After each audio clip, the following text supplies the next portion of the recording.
Hello student, welcome back to my channel. तो आज हम स्टार्ट करेंगे क्लास 11th अकाउंटेंसी का चैप्टर नंबर 5, जिसका नाम है अकाउंटिंग इक्वेशन। तो आज हम इसका इंट्रोडक्शन करेंगे।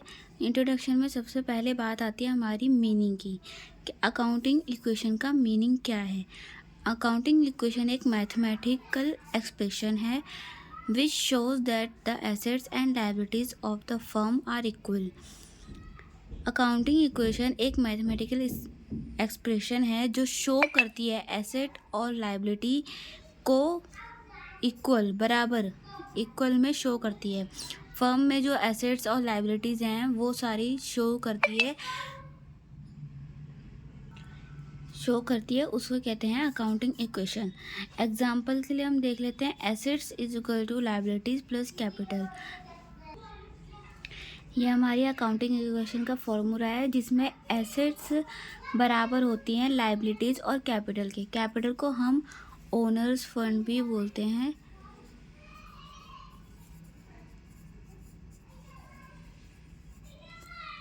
अब इसका सेकंड पॉइंट देख लेते हैं हम। The above relationship is known as the accounting equation of the balance sheet equation.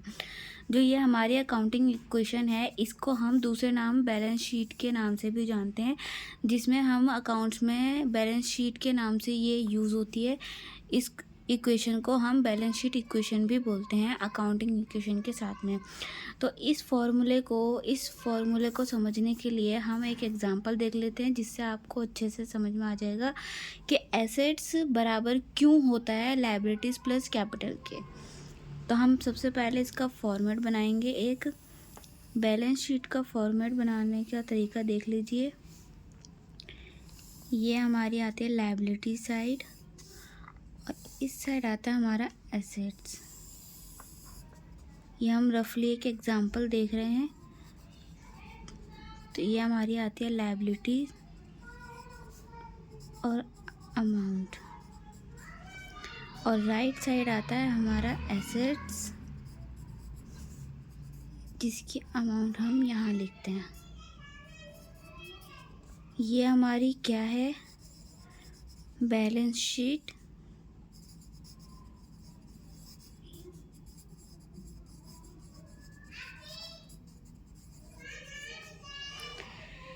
ये हमारा फॉर्मेट है बैलेंस शीट इक्वेशन का। ये हम एग्जांपल हैं जिससे हमें ये समझ में आ जाएगा कि ये फॉर्मूला क्यों है, एसेट लायबिलिटी प्लस कैपिटल की इक्वल क्यों है।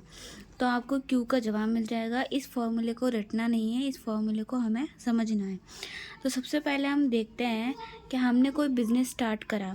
उस बिज़नेस में मान लीजिए हमने रसगुल्ले का बिज़नेस स्टार्ट करा, जिसमें ओनर लेकर आया 1.5 लाख रुपए। 1 लाख रुपए हमने लिए, जिसका हमने रसगुल्ला बना लिया। हमने रसगुल्ले का बिज़नेस स्टार्ट करा जिसमें हमने 1 लाख रुपए का हमने रसगुल्ले ख़रीद लिए, जिसे हम बोलेंगे स्टॉक। अकाउंट्स की लैंग्वेज में हम बोलेंगे स्टॉक। 1 लाख के हमने स्टॉक खरीद लिया, जिसे हम रसगुल्ले बोलेंगे, और 50,000 रुपये हम लेके आए कैश अपने बिजनेस में रिजर्व करने के लिए। 1 लाख का हमने रसगुल्ला ख़रीद लिया जो हमारा स्टॉक में आता है, और 50,000 हमने कैश खरीद लिया। तो इन दोनों का टोटल हमारा हो गया 1.5 लाख। 1.5 लाख जो ये हमारा हुआ है, इसे हम क्या बोलेंगे, कैपिटल। क्योंकि जो हमने बिज़नेस स्टार्ट करने में पैसा लगाया वो हमारी कैपिटल होगी। कैपिटल से ही हम बिज़नेस स्टार्ट करते हैं। जब ओनर कैपिटल देता है तब ही हम बिज़नेस स्टार्ट करते हैं, इसलिए ही कैपिटल को हम ओनर्स फंड कहते हैं। दूसरे नाम से हम ओनर फंड्स के नाम से जानते हैं। अब हम जान लेते हैं लायबिलिटी साइड हम लिखेंगे कैपिटल। क्योंकि यह अकाउंट का रूल है कि हर अकाउंटिंग इक्वेशन के 2 पहलू होते हैं। तो एक पहलू हमारा लायबिलिटीज़ है, एक एसेट्स है। तो जो हम कैपिटल लेके आते हैं 1.5 लाख का, उन्हीं पैसों से हम अपनी एसेट्स खरीदते हैं, अपने बिज़नेस चालू करते हैं, उन्हीं पैसों से हमारा बिज़नेस चलता है। तो जो कैपिटल हमने ली 1.5 लाख की, उसमें से हमने 1 लाख का स्टॉक खरीद लिया, जो हमने ख़रीदे रसगुल्ले, और बाकी के बचे हुए 50,000 हमने कैश में डाल दिए। तो अब आप देख सकते हैं हमारा टोटल बैलेंस आता है यहाँ पे। इस फॉर्मूले के अकॉर्डिंग हमारी एसेट साइड बराबर होनी चाहिए लायबिलिटीज़ और कैपिटल के। अब हम एक बात जान लेते हैं कि हमने कैपिटल जो है लायबिलिटीज़ में क्यों लिखा। लायबिलिटीज़ जो होते हैं हमारे खर्चे होते हैं, एसेट्स हमारी होती है जो हमारी संपत्ति होती है, हमारे बिजनेस में मटेरियल होता है, पैसा होता है, वो सारी हमारी खुद की एसेट्स होती हैं। पर हमने जो बिजनेस में ऑनर ने जो कैपिटल लगाया, जो पैसा दिया, उसे हम लायबिलिटीज़ में क्यों लिखेंगे? क्योंकि जो हमारी कैपिटल है वो एक तरीके का उधार है। बेशक हमने उसे अपने बिजनेस को रन आउट करने के लिए लगाया है, पर वो हमारे लिए उधार है, क्योंकि जो ऑनर ने पैसा लगाया है बिजनेस में वो पैसा रिजर्व ही रहेगा, ऑनर को वापसी मिल जाएगा। इसलिए हमने कैपिटल को लायबिलिटीज़ में लिखा है, क्योंकि हमारे पास पैसा आ तो रहा है पर वो एक उधार ही है। अब हम देख लेते हैं यहाँ पे एसेट साइड का टोटल हो रहा है हमारा 1.5 लाख और लायबिलिटी साइड का भी हमारा टोटल हो रहा है 1.5 लाख। अब इस बात से हमें क्या प्रूफ होता है कि हमारी लायबिलिटी साइड एसेट्स के इक्वल होती है। तो ये हमारा फॉर्मूला इसलिए शो होता है क्योंकि एसेट्स हमेशा लायबिलिटीज़ और कैपिटल की इक्वल होती है। अब हम एक और चीज़ देख लेते हैं। मान लीजिए हमने अभी रसगुल्ले ठेले पे लगा देते, अब हमें अपने रसगुल्ले की शॉप खोलनी है। शॉप खोलने के लिए हमें पैसा चाहिए, तो हमने मान लीजिए बैंक से लोन लिया, बैंक लोन 2 लाख का।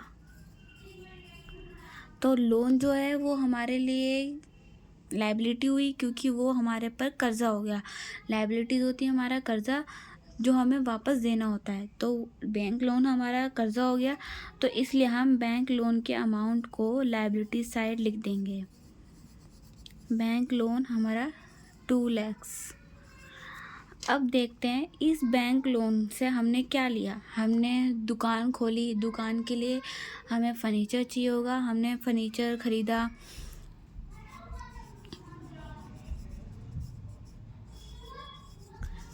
फर्नीचर हमारा मान लीजिए 1 लाख रुपए का था। फर्नीचर हमने 1 लाख का ख़रीदा, 2 लाख हमने बैंक से लोन लिया, जिसमें से हमने बैंक से लोन क्यों लिया? क्योंकि हमें अपनी शॉप ग्रो करनी है, रन आउट करनी है, फास्ट रन आउट करनी है।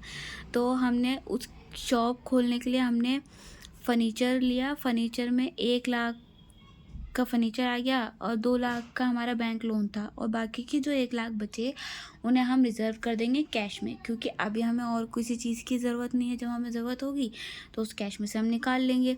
तो 1 लाख को हम और ऐड कर देंगे, तो कैश में ऐड कर देंगे, यहाँ पे हो जाएगा 50 लाख, 1,50,000, क्योंकि 50,000 हमारा पहले ही था और 1 लाख हमारा बैंक लोन के लोन में से बच गया। तो यहाँ पे हम 1,50,000 कैश में ऐड कर देंगे। अब हम देख लेते हैं इधर का बैलेंस और इधर का बैलेंस। 2 लाख में 1.5 लाख प्लस करेंगे तो हमारा हो जाएगा 3,50,000। और यहाँ पे देख लेते हैं हमारा 1 लाख और 1.5 लाख हो गया हमारा 2,50,000, और इसमें 1 लाख और ऐड करेंगे तो यहाँ पे भी हमारा बैलेंस हो गया 3,50,000। तो अब आप देख सकते हैं कि लायबिलिटीज़ और एसेट्स का बैलेंस इक्वल है।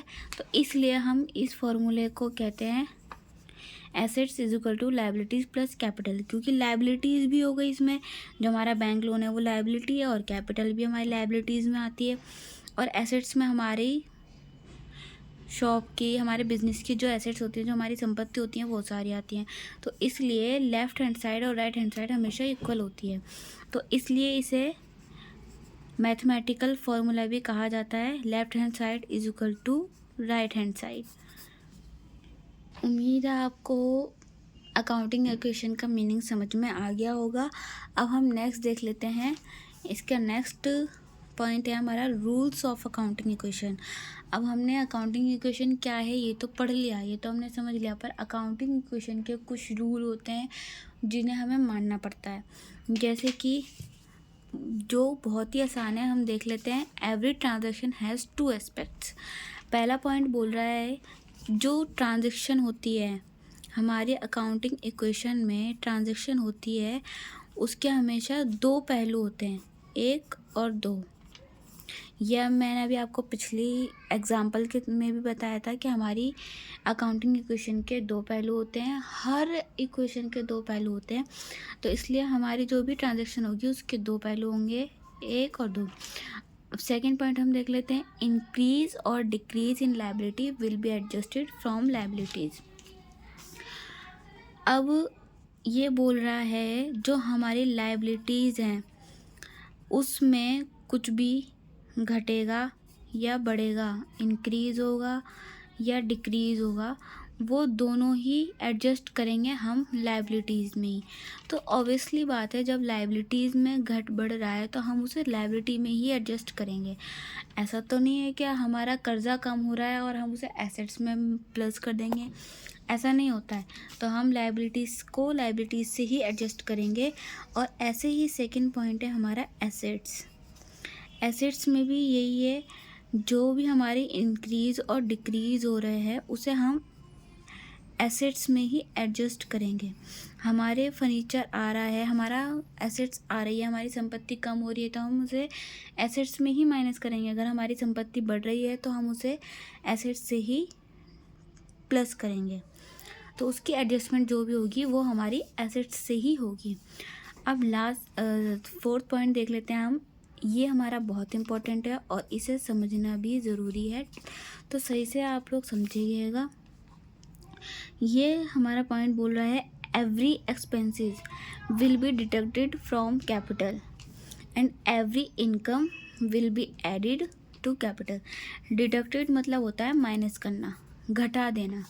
एडिड मतलब आपको पता ही है, प्लस करना। तो जो भी हमारा खर्चा होगा बिजनेस में, जो भी एक्सपेंसेस होंगे, जो भी खर्चा होगा वो हमारा माइनस होगा कैपिटल से ही, और जो भी इनकम होगी वो हमारी ऐड होगी कैपिटल से ही। इसका एक एग्जांपल देख लेते हैं हम। एग्जांपल्स के थ्रू आपको ये पॉइंट ईजिली और अच्छे से समझ में आ जाएगा, जो कि बहुत इंपॉर्टेंट है। हमने जो बिज़नेस स्टार्ट करा था रसगुल्ले का, हमने मान लीजिए हमने 100 रुपये के रसगुल्ले बनाए।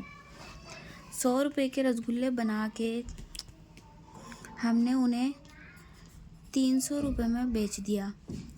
तो आपको दिख रहा है 100 रुपये के रसगुल्ले बना के हमने 300 में बेचा, तो हमें 200 का प्रॉफिट हुआ।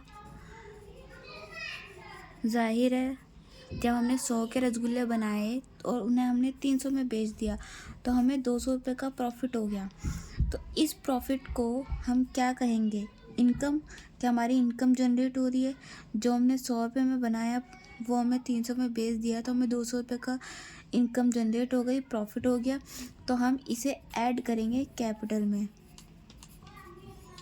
क्योंकि जब प्रॉफिट होगा तो कैपिटल, जो ओनर ने कैपिटल लगाई है वो ओनर को ही फ़ायदा होगा। उसको फ़ायदा, उसने फ़ायदे के लिए ही अपनी कैपिटल लगाई है, तो जब बिज़नेस में फ़ायदा होगा तो उसके पास ही जाएगा। ऐसे ही मान लीजिए हमने 100 रुपये के रसगुल्ले बनाए और वो हमारे 50 रुपये में बिके। तो 100 रुपये के रसगुल्ले हमारे 50 में बिके, तो 50 रुपये का हमारे को लॉस हो गया। अब जब प्रॉफिट हमारा ओनर के पास जाएगा तो हम लॉस भी तो ओनर को ही झेलना पड़ेगा। तो इसलिए हम कहते हैं कोई भी लॉस होगा, कोई भी एक्सपेंसेस होंगे, जब लॉस हुआ है तो ये एक्सपेंसेस ही हैं, ये खर्चे ही हैं, तो ये हमारे माइनस होंगे कैपिटल में से। कैपिटल में से हम इन्हें माइनस कर देंगे। उम्मीद है आपको ये पॉइंट समझ में आ गया होगा। एक बार और अच्छे से देख लेते हैं। इस पॉइंट में बोल रहा है every expenses will be deducted from capital. जो भी हमारे खर्चे हैं वो हम माइनस करेंगे कैपिटल में से। क्यों? क्योंकि कैपिटल कौन देता है? ओनर। ओनर क्यों देता है कैपिटल? ताकि उसे फ़ायदा हो या प्रॉफिट हो। लेकिन कभी कभी बिजनेस में नुकसान भी हो जाता है, जो हमें उम्मीद नहीं होती वो भी हो जाता है। तो उसके लिए अब हमने जो भी हमारा एक्सपेंसेस हुआ, जो भी नुकसान हुआ या खर्चा हुआ, उसे हम माइनस करेंगे कैपिटल में से ही, क्योंकि जब नुकसान होगा तो वो भी ओनर ही झेलेगा बिजनेस में। अब हमारा बोल रहा है and every income will be added to capital. जब इनकम आएगी, इनकम जनरेट होगी, जब हम बिजनेस चलाएंगे तो जाहिर है हम पैसा भी कमाएंगे, तो जो भी पैसा आएगा, जो भी हमारी इनकम होगी वो ऐड होगी कैपिटल में, क्योंकि नुकसान जब ओनर झेलेगा तो फ़ायदा भी ओनर को ही मिलेगा, इसलिए हम कैपिटल में ऐड कर देते हैं इनकम को। अब हम देख लेते हैं इक्वेशन शुड बी मैच्ड। ये वही फॉर्मूले वाली बात आ गई, जो हमारी इक्वेशन है वो हमेशा मैच होनी चाहिए। जो भी हम फॉर्मेट बनाते हैं, एग्जांपल में हमने फॉर्मेट बनाया तो हमारा बैलेंस इक्वल आया, तो ये यही बात बोल रहा है कि जो हमारी इक्वेशन है वो मैच होनी चाहिए इस फॉर्मूले से। जो भी हमने फॉर्मेट में क्वेश्चन कराया है वो हमारे इस फॉर्मूले से मैच होनी चाहिए, हमेशा left hand side right hand side से इक्वल होनी चाहिए। तो इसी के साथ हम ये वीडियो कंप्लीट करते हैं। अब हम नेक्स्ट वीडियो में मिलेंगे कुछ एग्जांपल्स के साथ, फिर हम उसके बाद एक्सरसाइज के क्वेश्चंस करेंगे। पहले हम एग्जांपल्स देखेंगे, फिर उसके बाद हम एक्सरसाइज के क्वेश्चन करेंगे। चैनल को लाइक एंड सब्सक्राइब करना मत भूलिएगा। Thank you.